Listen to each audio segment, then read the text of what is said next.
Hey, this is Dr. Phil and Todd Albrecht, both founders of Med Pathway, your online MCAT test prep and pre-med advisors. We do so much more than just having a Q bank.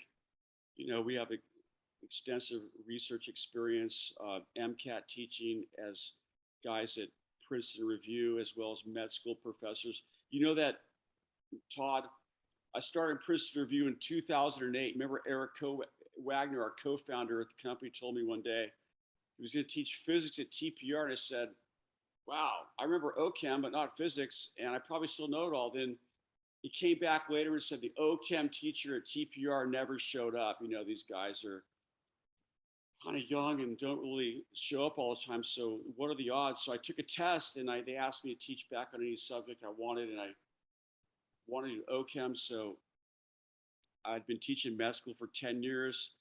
And then they asked me to give them a teach back, which you can do any subject. So I taught them how to play craps so they can go to the casino and make some money as opposed to listening to the Krebs cycle. And then I had a couple classes right away. We got some really amazing scores for people on the MCAT. Yeah, I was at TPR with Eric as well.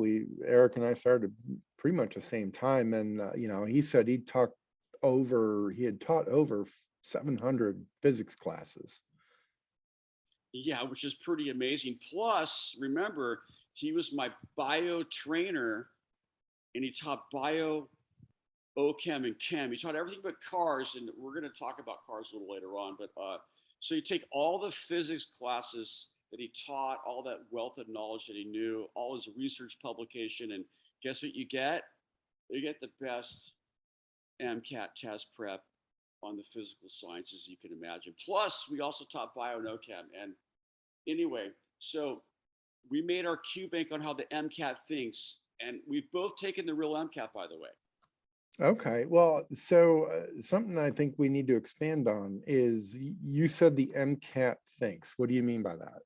Yeah, thinks. It's funny because it's not like a person, but so yeah, it actually thinks. And so, the guys who make the test, the AAMC, they know that every test they give out has different content. So like you can take the test, Todd, in February and you're gonna get a lot of OChem, but the guy who takes it in March is gonna get no OChem and a bunch of physics instead. And you're like, well, wow, is mine harder than yours? And the point is that it can't be harder than yours because these guys all know like exactly the questions they ask and the percent right. And we know this because I'm involved in the med school stuff with NBME Q banks. And every single question we give to a med student that from NBME, which is the guys who make the USMLE Step 1, it's kind of like the MCAT guys. They know that 70% of the students got this right over this many years, et cetera. So they have to balance it out. So although you're getting OChem and he's getting neuro or something else, or whatever the topics are, they have to like make the difficulty level the same. Okay, well, great. So that actually answers my question, is one test harder than another, but it sounds like it's very well balanced. But also what's happened recently is there have been changes to the MCAT. So what were they doing with these changes? What are the changes? Well, so we're going to talk a little bit about the changes to cars. What we're hearing anecdotally is that a lot of the passages are a lot longer than the 600 words they originally said they would be on. So they seem to be like mission creep where you just keep expanding them. And cars is always the traditionally most difficult topic for everybody. So we're going to have a couple ideas about cars as we move through this. But, we did a lot of good analysis on the MCAT, how it's scored. And, do you know how the MCAT scored, Todd? Yeah, I'll make some points here. So, there is a myth out there that the MCAT is scored on a curve. It's not scored on a curve. It's scored on what's called the T-scale. And, using our company's background in behavioral science and statistics, we took a lot of numbers and calculations and really kind of broke down how the MCAT scored everything. And we have published all the statistical analysis on our website, med-pathway.com. So please go check it out. Right. So then you look at that, and it's interesting because like the highest score is 528, excuse me. The lowest score is 472. For every person who gets a 528, and there's one guy for every MCAT, there's someone who got a 472. And it's pretty interesting statistically how this works out. Um, so you think students look at this and get like bummed out because only one person got a 528? It's like, God, how come I didn't get the 528? Right. So, again, you need to look at the statistics of it. If you got a 515, you're in the 90th percentile. That's not bad. That's pretty good, actually. I think in Texas, the average is like 512. It's public knowledge. They publish it on the websites. Right. So some might be a little higher or lower, but you don't need a 520 to get into most med schools. I know that NYU's average is 522, but they're giving away free medical school. And also, when you think about an average, there's always somebody below and somebody above. So they're going to look at different attributes. It's pretty interesting, but we're actually using the AAMC, what they call the AEM model for admissions. It's attributes, experiences, and metrics. So MCAT and GPA is just one of several considerations with respect to your admissions. And that's why we help a lot of students with their pre-med portfolios. We're not just a Q bank. Yeah, and just for everyone's knowledge, NYU is free tuition. So obviously it's going to be more difficult to get in. So you're going to be needing a higher MCAT score.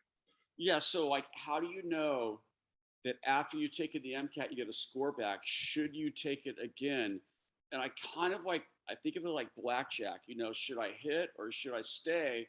And the dealers like the school you want to get into. If it's a school that is super difficult, like NYU, for example, then it probably tells you that if you're at like a 512, you should hit and take the test again because their average is 522. But being a little below the average doesn't really hurt you so much because there's an average, and they look at other stuff. They look at people should maybe shadow or increase their healthcare exposure rather than focusing on the MCAT. So we're not just all MCAT. We look at your whole portfolio. Right. And as you brought up, that AEM, attributes, experience, metrics. So, metrics involves your GPA and MCAT, and that's a third of your component. But they are also now using what is called a Casper test, KASPR. And this is a test that is meant to judge like a situational judgments that's required by a lot of schools now because, they're looking for smart individuals, but they also want smart individuals that work well together with others. That's right, working well. That's CAS with the C. So this test was developed by some Canadians a while back, and we all took a course on it. And right, it's situational judgment. Do you play well in the sandbox? Is kind of a prerequisite these days. So we think about like the MCAT, and the metrics, and we like, well, what's the difference between a 509 and a 513? Does it mean that you're not good enough to get into a certain medical school? I mean, maybe if your portfolio isn't balanced, but it's probably just like several questions from one exam, perhaps. Yeah, and that's certainly a question does it even come down to a couple cars questions? Does that get you from a 509 to a 513? Yeah. So like, what does it matter from an admissions point of view? Are they going to like say, oh, you can't come to our school because you didn't read a CARS passage properly? It seems like it's kind of a small thing to argue about, but I think that either score in principle is good enough for like a 509 and a 513 from the schools I'm familiar with are kind of the same score. You have to have other things in your portfolio to make you stand out. So you look at other parts of the application, the A and the E. A is the attributes, E is the experience. and grades, of course, and we're going to talk more about grades, but the important thing is that if your grades are a little low in certain areas, it's about the trends. Did you finish strong? So the question then becomes, Todd, like, do you hold on a 509? I think it depends where you're applying. So I knew this guy who used Med Pathway, did all the questions, did everything. He did all the stuff. He's a 3.8 double major at Berkeley, had papers, tons of shadowing in healthcare, read his essays too. I helped edit his essays. And by the way, we do that for free. So you guys can email us anytime you want about that. So the dude got a 521. And for emailing us, if you go to our website, med-pathway.com, you can either email us personally, or we have a customer care email as well, which we all get. Yeah, let us know about that. So he said that he got a 521, which is a pretty good score, but he said he got lucky because he measured his major was a physical science, so he had a lot of spectroscopy and he'd been doing it in a lab. So he said he was lucky, but he was a top-notch applicant at NYU and he didn't get in. He ended up going to Southwestern in Dallas, which is a pretty good school. Okay. So, getting back to probably what a lot of people care about is, so how do you get a great competitive score for the MCAT? Oh, wow. How do you get to Carnegie Hall? Practice, practice, practice. Remember Jackson Goldberg? He's a former med student at where I'm at, and he's now a resident in ophthalmology. He did a Zoom admission seminar with us, and he hit it on the nail on the head. He said to be a doctor is to be a professional test taker. He's still taking multiple choice exams. He's a resident.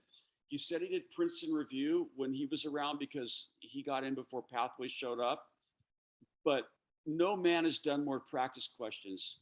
And since he's still taking tests, he's still doing practice questions. So the MCAT's just the beginning.